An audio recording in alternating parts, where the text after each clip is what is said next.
Alright, in this video I'm going to be replacing my antique hardwired smoke detector. I don't believe it's a carbon monoxide alarm, but I could be wrong. I picked this one up at Lowe's. It's a BRK smoke carbon monoxide alarm. It's got the AC power and also works off a battery, and these have a 10-year life cycle.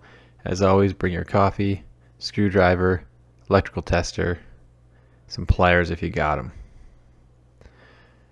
So as you can see, this is a visibly old smoke detector. It's gone yellow and it's being painted. So I've already pulled it out to confirm it was a hardwired. What I didn't know is there was no plug-in. So these wires are going to have to come out. And you can just see how grimy that is. I'll tell you the date later. This isn't one of those quick release back plates. You actually have to remove the screw completely.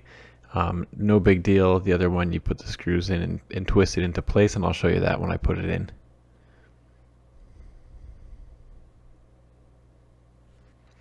Now, if this one was a plug-in in the back, I'd consider just unplugging it and plugging the new one in. But because this is a hardwired directly into the smoke detector, I can't do that, like I said.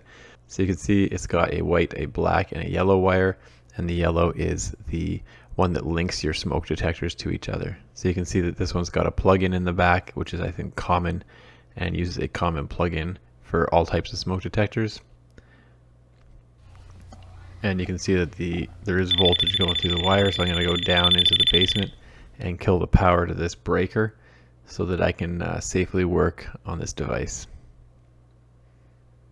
And with the power off, I'm going to remove the two wire nuts, also known as morettes, that are connecting the smoke detector to the household wires. So you can see that this is manufacture date November 13th, 1987. So this thing's about 33 years old, and it is so gross. Words can't even describe it. I'm not sure that it would work in a fire. So anyway, it's the only smoke alarm in the house right now. It has to go. So the first thing I'm going to do with the power off is wire these up. Now, like I said, there's only one smoke alarm, so I'm not going to be hooking up the orange wire to anything. And obviously it's super hard for me to hold a camera and put these on, but we'll put the black wires on, and then we'll connect the white wires.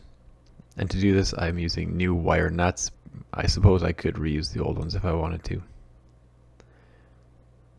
And just push the wires up into the box and reinstall a new mounting plate that came with the smoke detector. Now, generally speaking, they come with this little piece of plastic that you need to pull out, and that'll activate the battery. So if you hold the test button now, the alarm will work, even though it's not connected to the household power. The connection's simple. It just plugs into the back of the smoke detector, and it can only go in one way.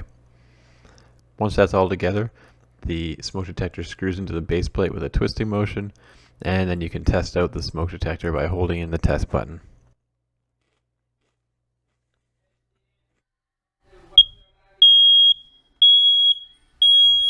So it's effective with the battery in, and it's also effective with the battery out.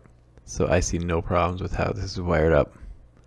And there's a little green indicator light that tells you that it's good as well. If you get a different brand, they generally have different signals, so you can look at what the noises and lights mean and make sure that it's all good to go. Anyway, thanks for checking out my video. Don't forget to like and subscribe.